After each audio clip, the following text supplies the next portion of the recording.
I'm Autumn Hayes, 28 years old, and I never thought I'd be caught between love and dignity until I met James Blackwell. Coming from a small Wisconsin town, I was swept off my feet by his charm and wealth. When his family ambushed me with a prenup designed to leave me with nothing, James just sat there, silent. I should have walked away then, but fate had other plans. The $33 million inheritance that unexpectedly fell into my lap changed everything, especially the looks on their faces. Money doesn't just talk, it reveals who people truly are. Before I dive into my story, let me know where you're watching from in the comments, and don't forget to like and subscribe if you want more stories about standing up for yourself. My life before James was simple but fulfilling. I grew up in a modest 3-bedroom house in Appleton, Wisconsin, where my dad worked as a high school math teacher and my mom ran a small bakery. We weren't poor, but we definitely counted our pennies. Family vacations meant camping at state parks, not flying to exotic destinations. Christmas gifts were thoughtful but never extravagant. I learned early on that happiness doesn't come with a price tag. After graduating with a degree in graphic design from the University of Wisconsin, I moved to Chicago with dreams bigger than my bank account.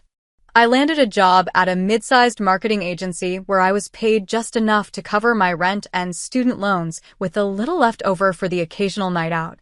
My talent was recognized. I won a few regional design awards, but my paycheck didn't reflect it.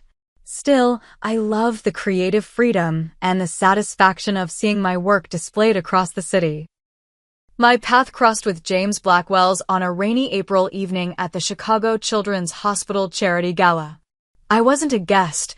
I was working, having designed the event materials and staying to make sure everything looked perfect. James stood out immediately, not just because of his tailored tuxedo or his confident stride, but because he was one of the few guests who actually acknowledged the staff as people. "That logo design is brilliant," he said, pointing to the event signage I was adjusting. "The way you incorporated the children's drawings into the hospital's emblem, it tells a story without words." I was surprised that he noticed such details. "Thank you. That was exactly what I was going for." James wasn't what I expected from someone with his background. The Blackwells were Chicago royalty, old money that had multiplied through shrewd investments and strategic marriages. Their name graced university buildings and hospital wings. But James seemed different. Genuinely interested in my work, asking thoughtful questions about my creative process. He asked for my number before leaving, and I hesitated. Men like him didn't date women like me. But his smile was warm, his interest seemed genuine, and I found myself reciting my phone number despite my misgivings. Our first date was at a hole-in-the-wall pizza place, my suggestion, which surprised him, but which he embraced enthusiastically. "Best deep dish I've ever had," he declared, wiping sauce from his chin. "I love that you didn't suggest some overpriced downtown restaurant." That was James, or at least the James the first fell in love with. He was the heir to a fortune, but drove a modest car. He had an MBA from Harvard, but never condescended to anyone. He could talk about art and literature with the same passion as sports and business. Being with him was easy, natural. We fit together like we'd known each other in another life. For the first 6 months, I didn't meet his family. "They can be a lot," he would say vaguely when I asked. "I want to keep you to myself a little longer." I didn't push, content in our bubble of happiness. When I finally did meet the Blackwells at a Sunday brunch, I understood his reluctance. Eleanor Blackwell, James's mother, was all polite smiles and cold eyes. She asked about my family with the detached interest of someone inquiring about an exotic species. His father, Richard, barely acknowledged my existence, buried in his Wall Street journal. James's sister Catherine asked where I had bought my dress, her tone suggesting she already knew it wasn't from any designer worth mentioning. "They just need time," James assured me afterward. "They're protective of me after what happened with my ex." His previous girlfriend, I learned, had sold details of their relationship to a gossip magazine after they broke up. "Once they see how amazing you are, they'll warm up." I believed him because I wanted to. When we moved in together after a year of dating, Eleanor sent a housewarming gift, a set of crystal wine glasses that came with a card reading, "Perhaps these will elevate your entertaining style." I swallowed my pride and wrote a thank you note. When James proposed on our 14-month anniversary, I was ecstatic. The ring was beautiful but not ostentatious. He knew my taste perfectly. "I want to build a life with you," he said, "a real life, not the artificial one my family lives in." I believed him. The warning signs were there, though. The way James would take his mother's calls in another room. How he would sometimes cancel our plans when his family needed him for something. The subtle shift in his demeanor around them, less confident, more eager to please. But love has a way of blinding you to what you don't want to see. "My parents want to host an engagement dinner for us," he said one evening, his tone carefully neutral. "Just immediate family. To celebrate." I agreed, hoping this would be a turning point. Maybe now that we were officially getting married, they would finally accept me. I spent hours choosing the perfect outfit, elegant, but not trying too hard. I practiced conversations in my head, determined to find common ground with the Blackwells. I couldn't have known that I was walking into an ambush. That behind Eleanor Blackwell's thin-lipped smile was a plan to put me firmly in my place. That the man I loved would sit by and watch it happen. The Blackwell estate sprawled across 3 acres in the most exclusive suburb of Chicago, a neo-Georgian mansion with columns that made it look more like a museum than a home. As our car crunched up the circular gravel driveway, my stomach tightened with nerves. "You look beautiful," James said, squeezing my hand. "They're going to love you." The grand entrance hall gleamed with marble and crystal, family portraits of stern-faced Blackwell ancestors lining the walls like silent judges. Eleanor greeted us wearing a cashmere sweater that probably cost more than my monthly rent, air-kissing my cheeks without making contact.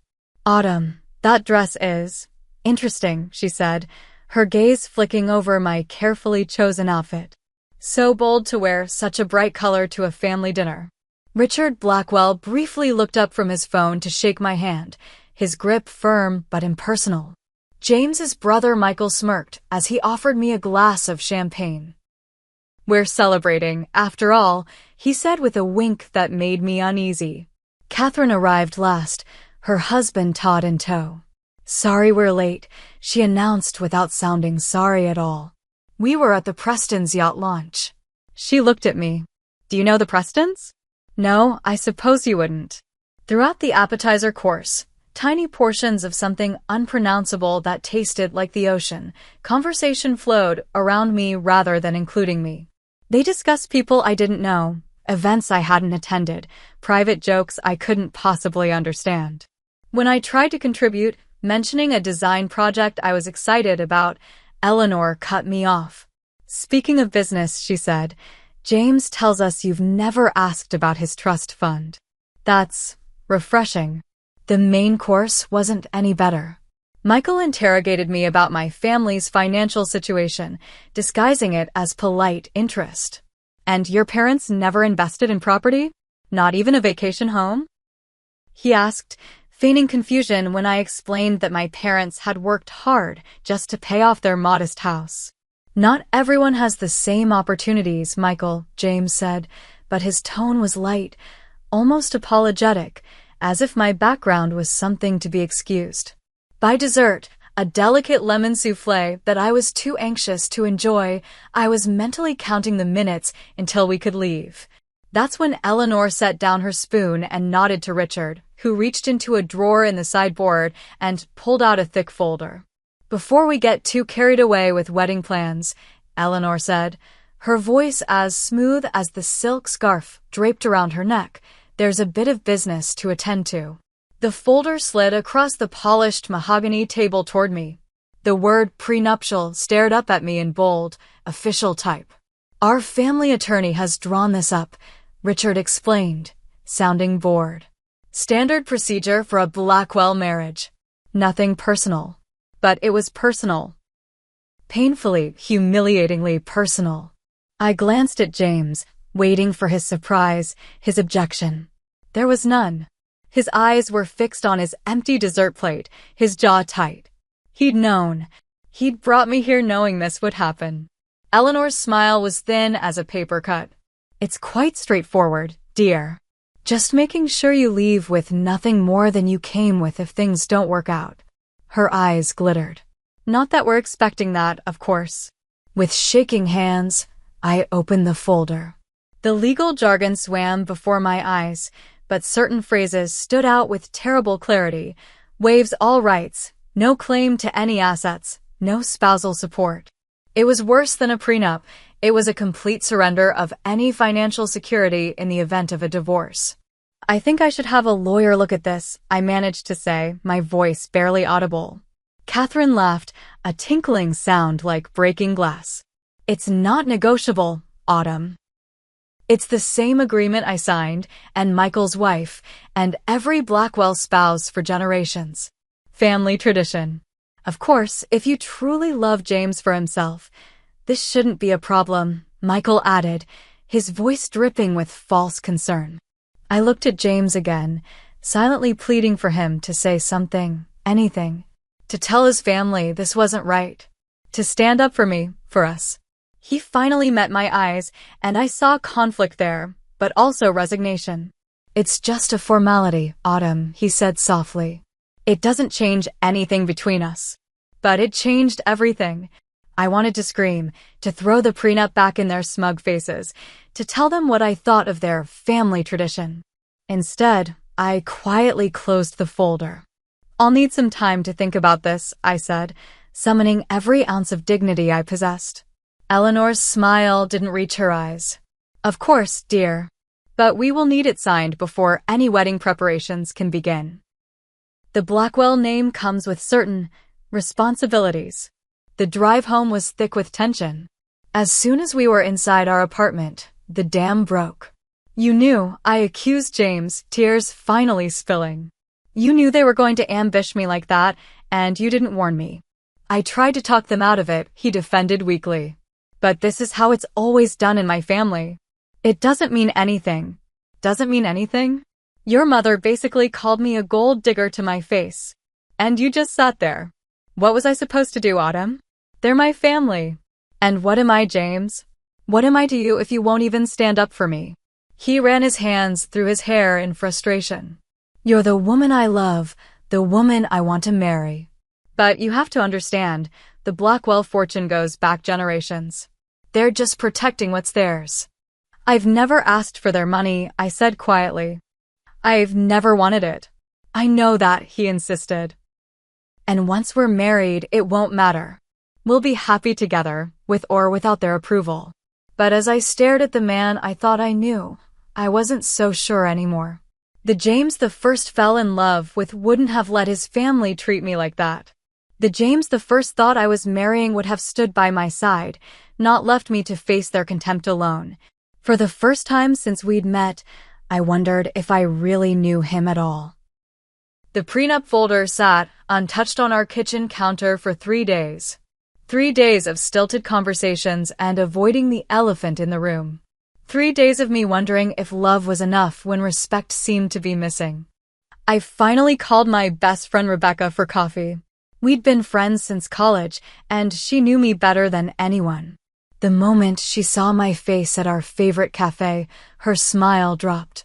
Okay, what happened? Did you and Prince Charming have a fight? I told her everything, the words tumbling out in a rush, the dinner, the prenup, James's silence, my doubts. Rebecca listened without interrupting, her expression growing darker with each detail. That's not a prenup, Autumn. That's a muzzle, she said when I finished. They want to make sure you know your place beneath them. Maybe I'm overreacting, I said, still trying to find excuses. Rich families do things differently. Rebecca shook her head firmly. Being rich doesn't give them the right to treat you like dirt. And James? He should have warned you at the very least. The fact that he didn't. She trailed off, but her meaning was clear. I love him, I said weakly. I know you do. But honey, you need to ask yourself if he loves you enough to stand up for you. Because this is just the beginning. Once you're married, It'll be something new every day, how you dress, how you talk, who you're friends with. Deep down, I knew she was right. Still, I wasn't ready to give up on James on us. The next day, I took the prenup to a lawyer, a woman named Diane Levine who specialized in family law. She read through it carefully while I sat across from her desk, twisting my engagement ring around my finger. "Ms. Hayes," she said finally, setting down the document, "I've seen a lot of prenuptial agreements in my career. This is one of the most one-sided I've ever encountered." My heart sank. What does that mean exactly? It means that in the event of a divorce, you would walk away with essentially nothing, regardless of how long you were married or what you contributed to the relationship. No alimony, no property rights, not even the right to stay in your home during separation proceedings. She leaned forward. There's also a confidentiality clause that would prevent you from speaking publicly about the Blackwell family, with significant financial penalties if breached. Is that even legal? I asked, stunned. Unfortunately, yes. Prenups have a lot of latitude. I could suggest some modifications, a sunset clause that would invalidate it after a certain number of years, provisions for support if you have children, some protection of your own career assets. But frankly, Ms. Hayes, I wouldn't sign this as it stands. I left Diane's office with a list of suggested revisions and an even heavier heart. That evening, I tried to discuss the lawyer's recommendations with James. "I'm not asking for your family's money," I explained, showing him the modest changes. "Just some basic fairness." James skimmed the paper, his expression troubled. "I don't think my parents will agree to these changes. But do you agree with them? Do you think they're reasonable?" He hesitated, and in that hesitation, I heard everything I needed to know. "It's not about what I think, Autumn. The Blackwell Trust has rules. I don't control it. You're 32 years old, James. At what point do you start making your own decisions instead of letting your family dictate your life?" The conversation spiraled from there, ending with James storming out to clear his head. He returned hours later, smelling of expensive scotch, with a peace offering of flowers, but no actual resolution. The next day, my phone rang with a number I didn't recognize. Thinking it might be Diane with additional advice, I answered. "Is this Autumn Hayes?" a formal male voice asked. "Yes, this is she." "This is Martin Green from Green and Associates Law Firm. I'm calling regarding the estate of your uncle, Calvin Hayes. I've been trying to reach you for several weeks." I frowned, confused. "My Uncle Calvin? I barely knew him. He and my dad had some falling out years ago. Nevertheless, you're named in his will. Could you come to our offices at your earliest convenience?" I almost declined. With everything happening with James and the prenup, I didn't have the emotional bandwidth for what was likely some small family memento or complication. But something made me agree to an appointment the following day. Meanwhile, Eleanor Blackwell had begun calling daily, her messages growing increasingly pointed. "The caterer needs a deposit, Autumn. We can't move forward until the paperwork is settled. The Simmons are hosting an engagement party for you both next month. I do hope we'll have everything finalized by then." The pressure was mounting, and James was no help. "Just sign it, Autumn. It doesn't change how I feel about you." But it had already changed how I felt about him. My phone rang again that evening. "Rebecca, have you decided what to do?" she asked without preamble. I sighed, looking at the prenup still sitting on our counter. "I'm torn. If I don't sign, I lose James. If I do sign, I feel like I lose myself. What does your gut tell you?" "My gut is a mess," I admitted. "But tomorrow I have this weird meeting about my estranged uncle's will, so at least I have an excuse to postpone making a decision for another day." "The universe works in mysterious ways," Rebecca said. "Maybe this is the distraction you need to gain some perspective." I had no idea then just how right she was, or how dramatically that meeting would change everything. The offices of Green and Associates were located in a sleek downtown building with views of Lake Michigan. Martin Green himself was a distinguished man in his 60s with silver hair and penetrating eyes that seemed to look straight through me. "Thank you for coming, Ms. Hayes," he said, gesturing for me to take a seat. I understand you weren't close to your Uncle Calvin? No, I confirmed. I met him maybe 3 times in my life. There was some dispute between him and my father that happened before I was born. Family gatherings were awkward. Green nodded thoughtfully. Calvin mentioned that estrangement. He regretted it deeply in his final years. I didn't even know he'd passed away, I admitted, feeling a pang of guilt. 6 months ago. Pancreatic cancer. Green opened a file on his desk.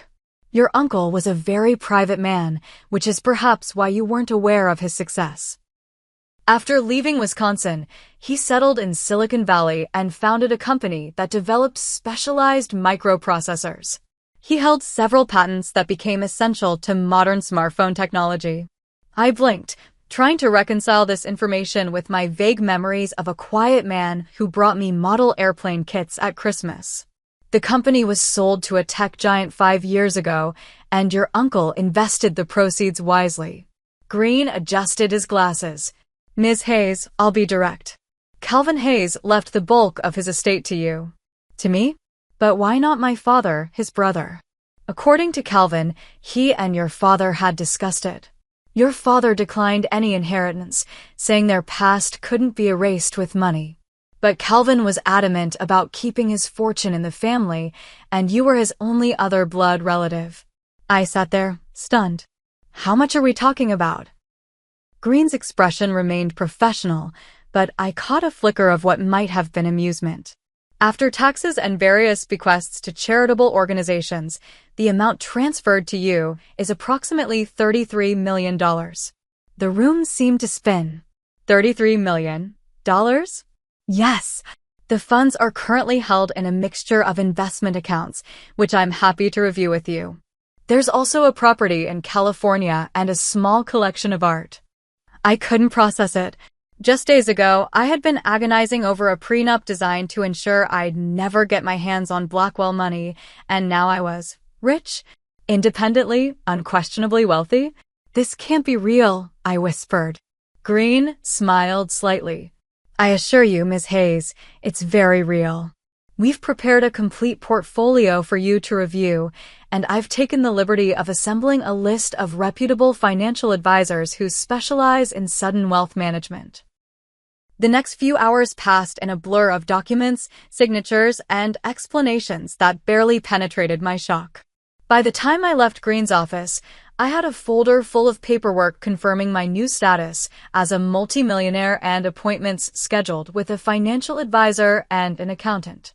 I walked aimlessly through the city streets, trying to make sense of this new reality. My phone buzzed repeatedly, James, wondering where I was. I ignored it. I needed time to think, to process, to decide what this meant for us. The irony wasn't lost on me. The Blackwells had been so concerned about protecting their precious fortune from me, and now I had my own. I could walk away from James, from his controlling family, from the humiliating prenup, and be financially secure for life. But did I want to walk away? That was the question that haunted me as I finally headed home. Despite everything, I still loved James. I had believed in our future together. Would this change in my circumstances change him too? Would he finally stand up to his family now that the financial power dynamic had shifted? And more importantly, did I want to be with someone who only found his backbone when I no longer needed his money? I decided not to tell James immediately. I needed to see how things played out naturally, how he would act when the prenup deadline approached if he thought I was still the same financially vulnerable Autumn. Over the next week, I met with Margot Winters, a financial advisor recommended by Green. She helped me understand my new assets and develop a plan for managing them responsibly. The key with sudden wealth, Margot explained, is to take your time making decisions. Don't make drastic life changes immediately. Don't tell too many people until you've had time to adjust. I appreciated her advice, but couldn't help laughing internally at the drastic life changes part. My entire relationship was hanging in the balance, though Margot didn't know that. Meanwhile, Eleanor's calls grew more frequent and more insistent. The deadline she'd set for signing the prenup was approaching, and with it, a dinner at the Blackwell estate where I was expected to return the signed document. The night before this dinner, James and I had another argument about the prenup. "I don't understand why you're being so difficult about this," he said, frustration evident in his voice. "It's just a piece of paper." "If it's just a piece of paper, why is it so important to your family that I sign it?" I countered. He ran his hands through his hair. "Because that's how things are done in my world, Autumn. I can't change that." "You could try," I said quietly. "You could stand with me, just once."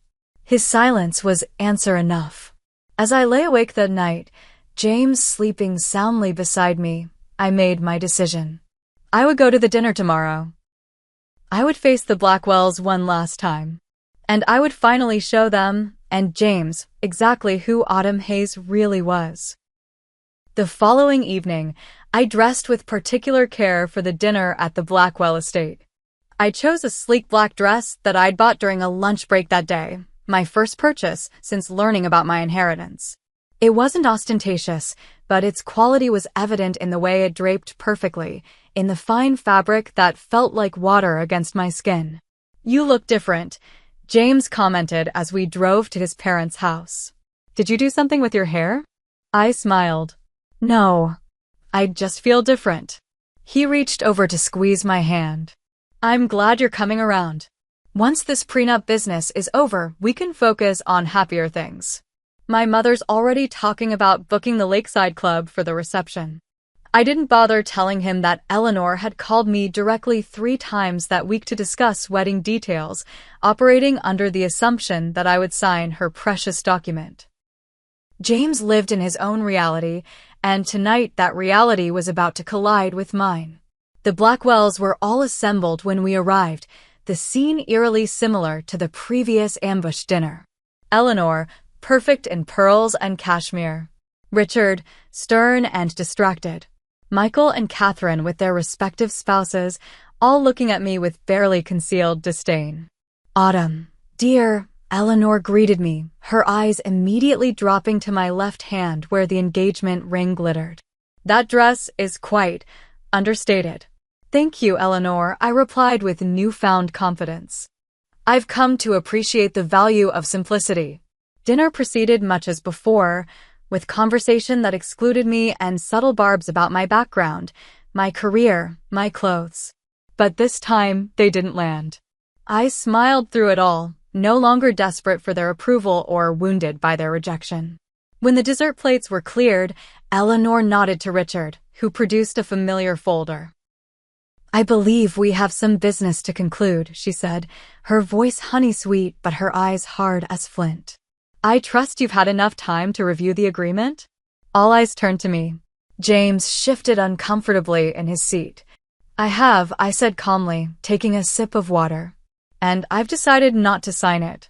The silence that followed was absolute. Eleanor recovered first, her laugh brittle.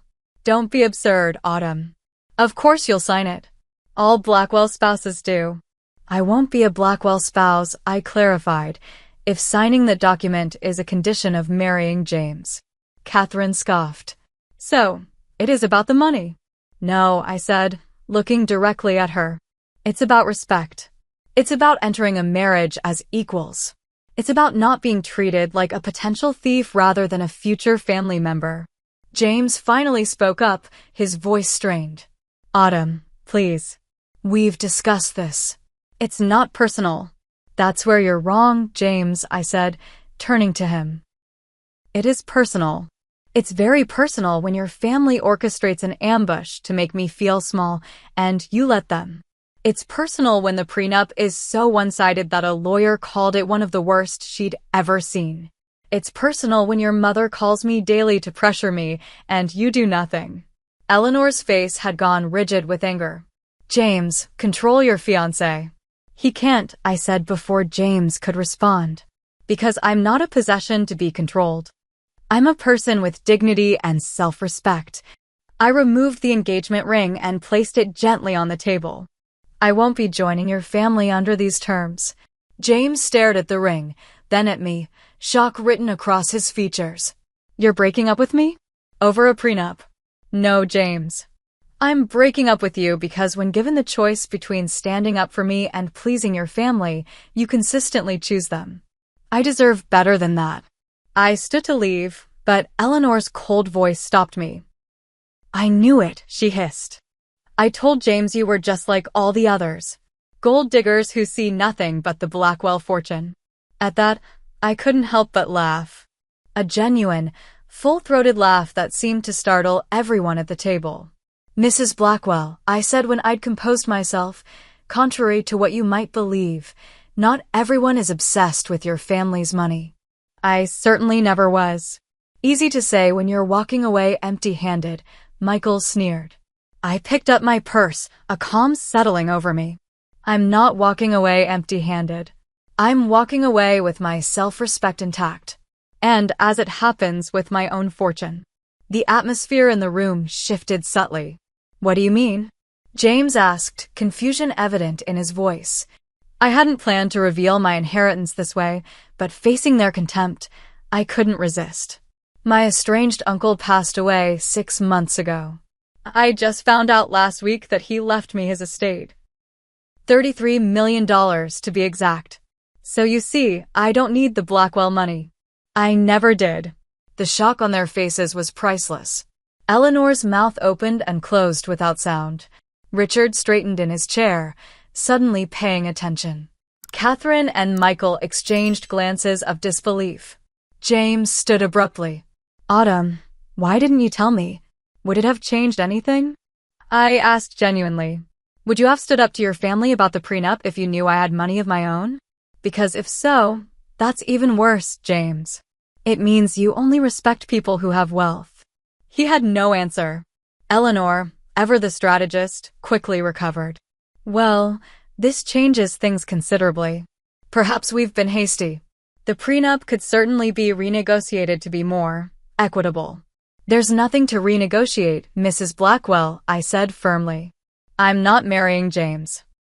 Not because of the money or the prenup, but because I've seen clearly how he behaves when it counts, and it's not someone I want to spend my life with. I walked toward the door, then paused and turned back. For what it's worth, I truly love James. Not his name, not his money, just him. What a shame he couldn't see that.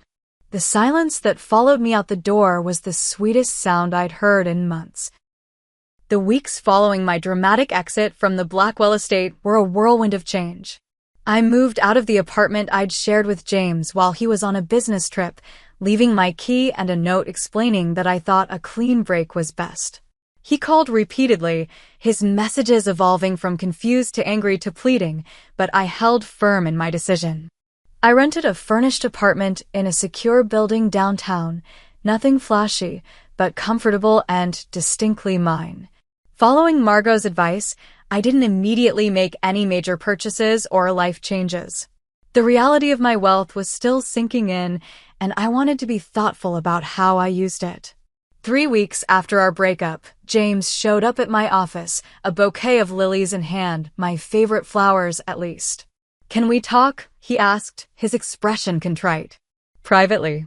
Against my better judgment, I agreed to coffee at a nearby cafe. I've been doing a lot of thinking, he began once we were seated. You were right. I should have stood up to my family. I was a coward.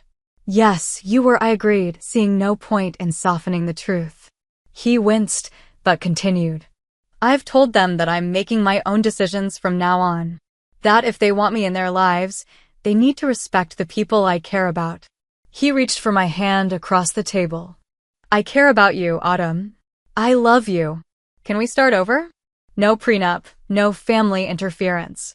I gently withdrew my hand. Your timing is interesting, James. What do you mean? I mean that you found your backbone remarkably quickly after learning about my inheritance. His face flushed. That's not fair. This isn't about your money, isn't it? Because you had plenty of opportunities to stand up for me before, and you never did. What changed, if not the money? I realized I was losing you, he insisted. That woke me up. You realized you were losing me only after you found out I was wealthy, I corrected him. That's not love, James. That's opportunity. He left angry, but it wasn't the last I'd hear from the Blackwells. Word of my inheritance spread quickly through Chicago's social circles. Suddenly, people who had barely acknowledged my existence at events were finding reasons to contact me, to invite me to lunches and charity committees. I declined most, accepting only those that aligned with causes I genuinely cared about. I took a leap and left my job at the marketing agency, using some of my new funds to start my own graphic design firm. I had always had an entrepreneurial streak, but lacked the capital to take the risk. Now, I could create the kind of company I'd always wanted to work for, one that valued creativity and treated its employees with respect. My firm, Hayes Design Collective, quickly gained traction, partly due to my established reputation in the industry and partly because I could now afford to be selective about clients, choosing projects I was passionate about rather than just those that paid the bills. 2 months after the breakup, I was reviewing portfolio submissions from potential new hires when my assistant informed me that Eleanor Blackwell was in the reception area. "She doesn't have an appointment," my assistant whispered, "but she insists it's important." I considered sending her away, but decided to face her. Eleanor entered my office with the same regal bearing as always, though her smile seemed forced. "What a lovely space," she commented, looking around at the modern, airy office I'd designed. "You've done well for yourself." "Thank you," I replied coolly. "What can I do for you, Mrs. Blackwell?" She set her Hermes bag on the chair and extracted a folder, different from the prenup, but a folder nonetheless. "I thought perhaps we could start fresh. James misses you terribly." Inside was a new prenuptial agreement, less draconian than the first, but still clearly protective of Blackwell interests. "As you can see, this version acknowledges your changed circumstances. Much more equitable." I closed the folder without reading further and handed it back. "I'm not getting back together with James. The prenup was never the real problem." Eleanor's facade cracked slightly. "Don't be foolish, Autumn. You and James were good together. And now that your financial situations are more compatible, there's no reason for the stubborn pride." "That's exactly the problem," I said. "You still don't understand. This was never about money. It was about respect, about partnership, about love. James showed me he didn't truly have any of those things for me." Eleanor's expression hardened. "I see. Well, I'm sorry you feel that way. James will be disappointed. James will find someone else," I said. "Preferably someone who impresses you from the start, so he's never forced to choose between his family and his partner." After she left, I felt a weight lift from my shoulders. I had faced Eleanor Blackwell as an equal and held my ground. The frightened, insecure woman who had sat at their dinner table months ago was gone. Life continued. My business flourished. I dated casually but wasn't ready for anything serious. I bought a comfortable condo in a neighborhood I loved and donated to several educational charities, establishing a scholarship for young designers from underprivileged backgrounds. 6 months after the breakup, I was at a business networking event when I literally bumped into Michael Blackwell, spilling his drink. "I'm so sorry," I began, then recognized him. "Oh, Michael." He seemed equally surprised. "Autumn, you look, well." An awkward silence fell between us. "Finally," he said, "your firm is doing impressive work." The campaign for Chicago Children's Hospital was brilliant. "Thank you," I replied, genuinely surprised by the compliment. He glanced around to ensure no one was listening, then lowered his voice. "Look, I should probably tell you, the family business isn't doing so great. Dad made some bad investments and well, it's not good." "I'm sorry to hear that," I said, meaning it. Despite everything, I didn't wish them ill. "James is engaged again," he added abruptly. "Some socialite from Boston." Mother approved immediately, of course. I smiled, finding that the news didn't hurt as I might have expected. "I hope they're happy." Michael studied me for a moment. "You know, I misjudged you." "We all did." "You weren't after the money." "No, I wasn't." "For what it's worth, I think my brother made a huge mistake." The new fiancé, she's exactly what you'd expect. Beautiful, connected, boring as hell. He grimaced. The prenup negotiations took 3 months. Her family's lawyers against ours. It was ugly. I couldn't help but laugh. Sounds like she'll fit right in with the Blackwells. Later that evening, scrolling through social media, I came across a photo of James with his new fiancée at a charity gala. She was indeed beautiful, with the polished look of old money and privilege. James's smile didn't reach his eyes. I could have felt bitter. I could have wished for their relationship to fail as spectacularly as ours had. Instead, I felt something unexpected: gratitude.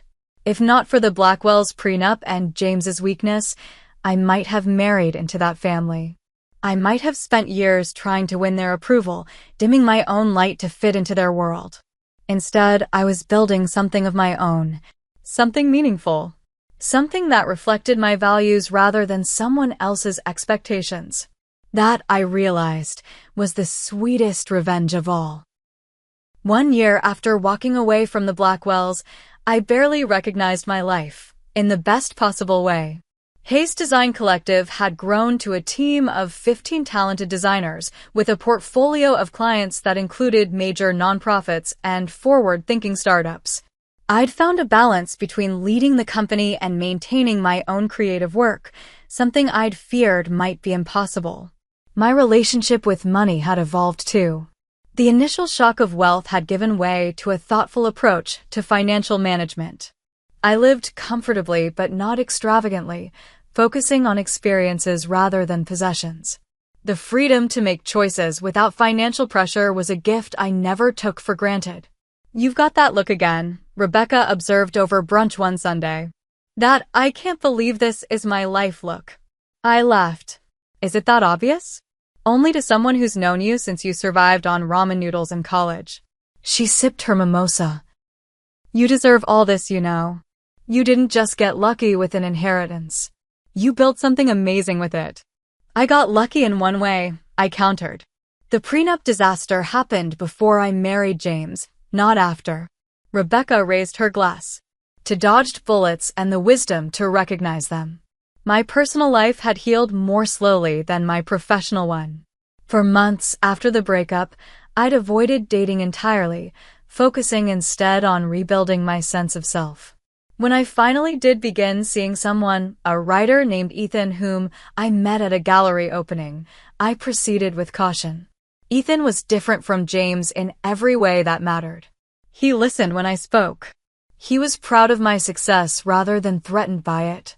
He had his own passions and principles, standing firmly in who he was without needing family wealth or connections to define him. "I like him," Rebecca declared after meeting him for the first time.